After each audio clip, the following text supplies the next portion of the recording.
All right, and so the next game we have coming up here is Florida at Mississippi State. A lot has been talked about for things off the field, but we're gonna get a chance to watch how these teams perform on the field at noon on Saturday. So bright and early, get your popcorn ready, get your buffalo dip ready, all your spreads, and sit down and watch some good old SEC football here. And when you think about this game, what are some headlines that stick out to you or some themes?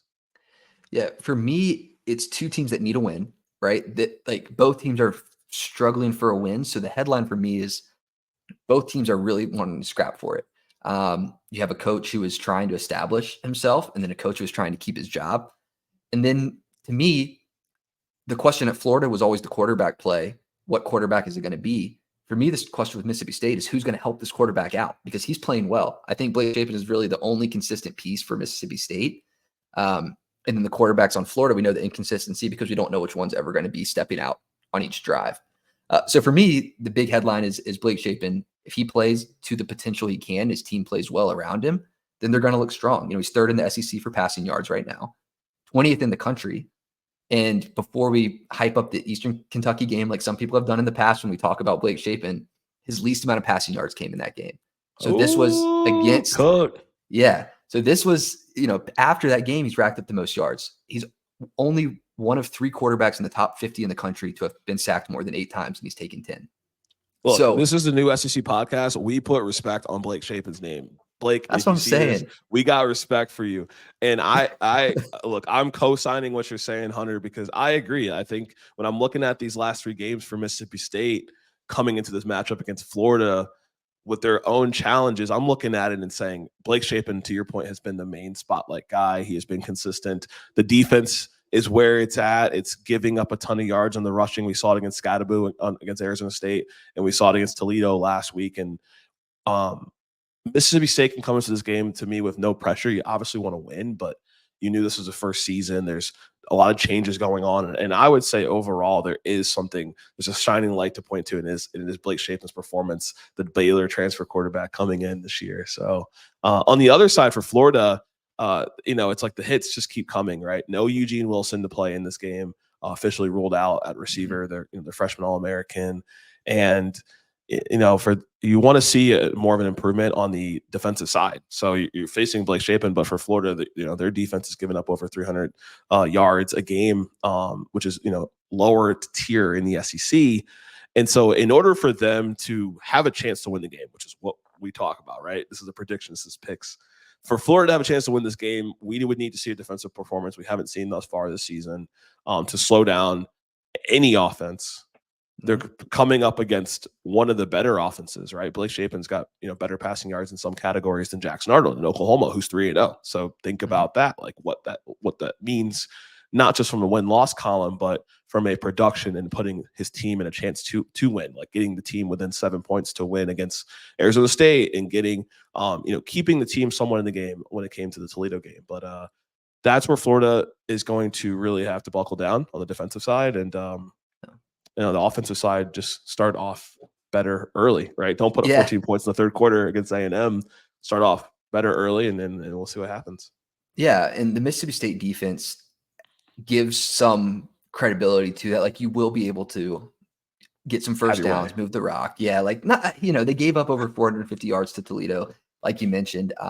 I will give a shout out to the outside cornerback CB1 over at Mississippi State, Bryce Pollock. He's only been thrown at 7 times this year in 100 plus snaps, and he's only given up 1 play for more than a yard. So That's an island. So in not having Eugene Wilson, he's probably going to be locking up Elijah Badger this weekend unless he's playing in the slot, taking some of those snaps there. So they're going to have that test for these Florida quarterbacks. We can't say one or the other. We got to say both of them, loop them into one, because we don't know who it's going to be.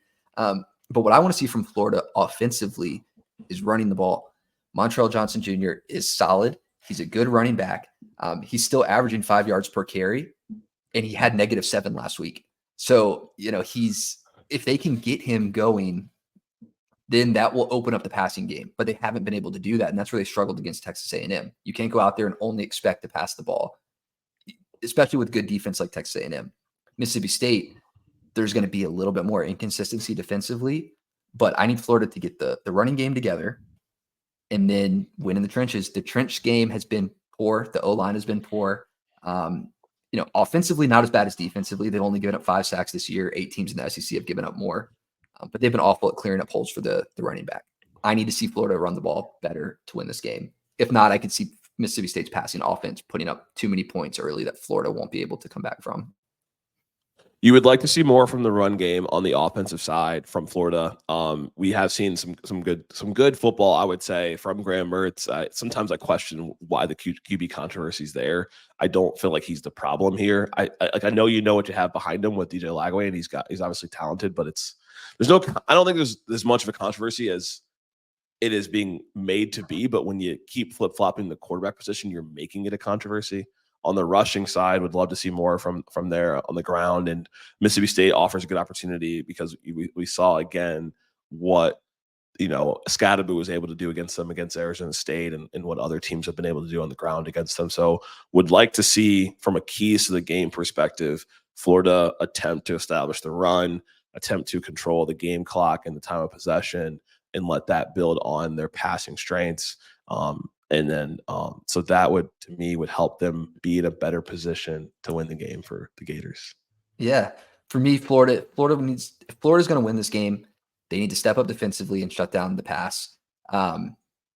Offensively, this is a team, Mississippi State, who's been kind of picked apart by Sam Leavitt and Tucker Gleason. You hope that you have someone better than those two guys. No shade to them, but in Graham Mertz and DJ Lagway. So work the ball around offensively, get some good mix between running and passing, and you should be able to score. You're going to be able to have better drives than you did in weeks past. For Mississippi State, if they're going to win this game, O-line play. Protect your quarterback. He can sit back there and make things happen. You need to protect your quarterback. Mississippi State O-line, get it together. Florida 7-point favorites. They're 1-2 at home right now, so they're favorites on the road. Over under 58.5. I like Florida 27-24. Yeah, it's a pretty high over under, I would say 58.5 or 58. And when I think about this game, I don't know. I feel like I'm riding with Mississippi State. I'm going with the Bulldogs. I'm gonna say it'll be 35-28. I think this will be a shootout. Hail State.